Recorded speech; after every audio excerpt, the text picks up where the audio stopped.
sila. Kapagkat deserve naman nilang tanggapin sana ang tinig ko. Pero ako ang masusunod kung kanino ko dapat ipagkatiwala ito. Praise the Lord! Amen!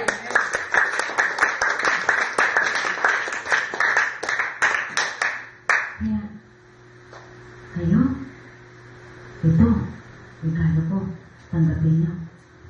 Pagtaas ang kamay ng lingkod, taas niyo rin ang mga kamay niyo at talakpakan niyo ako ng malakas.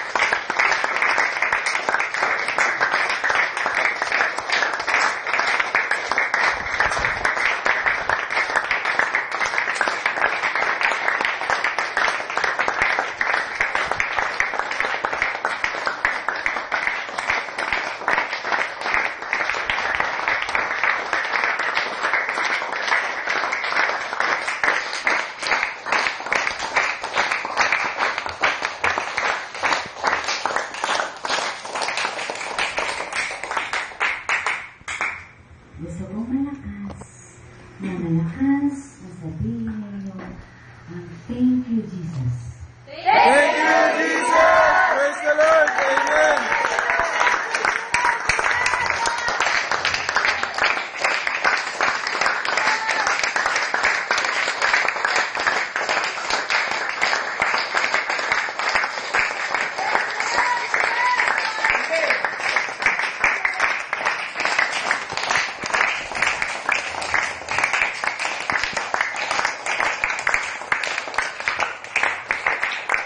Sabihin ko na yan,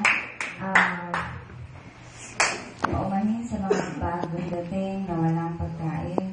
Sa mga susunod na linggo, hindi na tayo mauulit ang ganito. Pagkat ayaw ko na mayroong magugutom na anak ng Diyos. Praise the Lord! Amen!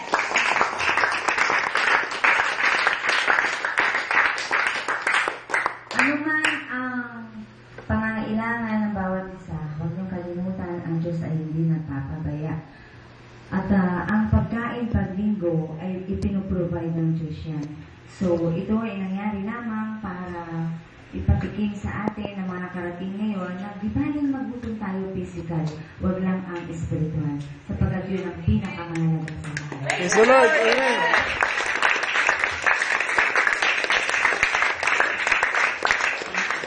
So, personally, masaya-masaya ako. Andito ang aking kapatid na naging kasama ko sa hirap. Noong kami ay mga dalaga pa. Ngayon ay nandito sapagkat isa sa prayers kaya na lahat ng pamilya namin ay sama-sama na nagpupuri sa Diyos na sinasamba ko. Praise the Lord! Amen! Ako wala akong agam. Wala akong doubt. Kahit konti na hindi si God ang nasa akin. Simula nung sinabi niya na magpapakita siya at simula noon, napatunayan ko talagang hindi niya kami pinabayaan.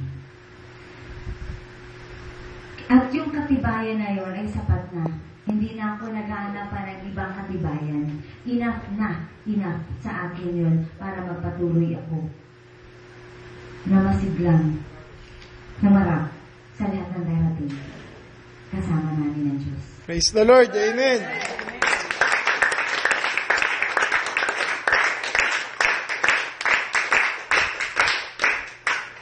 Ang mga nagutom, makatandaan nyo, si Jesus nagutom din. Praise the Lord! Amen! 40 days.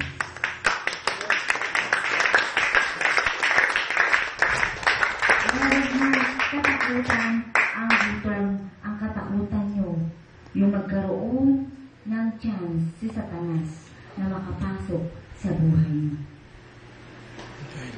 Yun ang katakutan nyo. At huwag niyong bigyan ng chance si Satanas.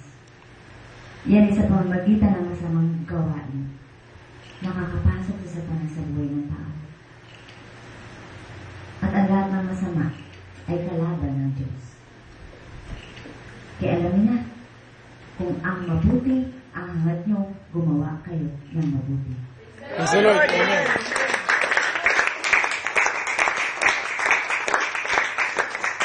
Kaya alam ko na ang Diyos binibilan ako. Kaya kapag may nangangailangan at alam ko na dapat magbigay, hindi ako magdadalawang isip, nagbibigay agad ako. Kapagkat alam ko, gusto ko rin huwag magdalawang isip ang Diyos kapag humingi ako sa Kanya. Praise the Lord. Amen.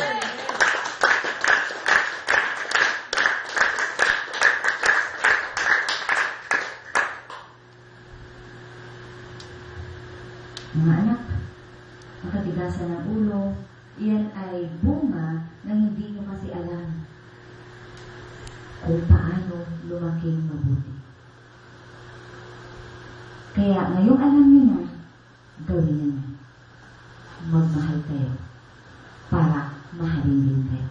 Praise the Lord. Amen.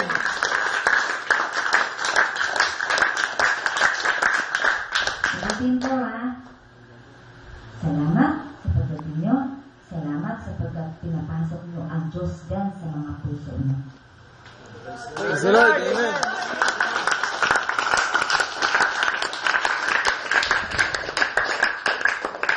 Huwag kayong hindi babalik pagkat hindi nyo tatanggapin ang seal. Kapag kumuha ka ng isang dokumento, walang seal dyan, invalid dyan. Kaya kailangan bumalik kayo para matatakan kayo ng tatak ng anak ng Diyos. Praise the Lord. Amen.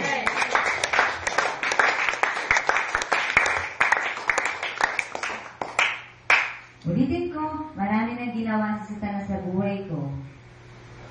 Marami nang pananakot si Satanas sa ginawa sa akin. Hindi ako natakot. Bilang tao may konting kaba. Ganun lang talaga. Pero yung puso ko, ang tiwala ko sa Diyos, bahala na siya.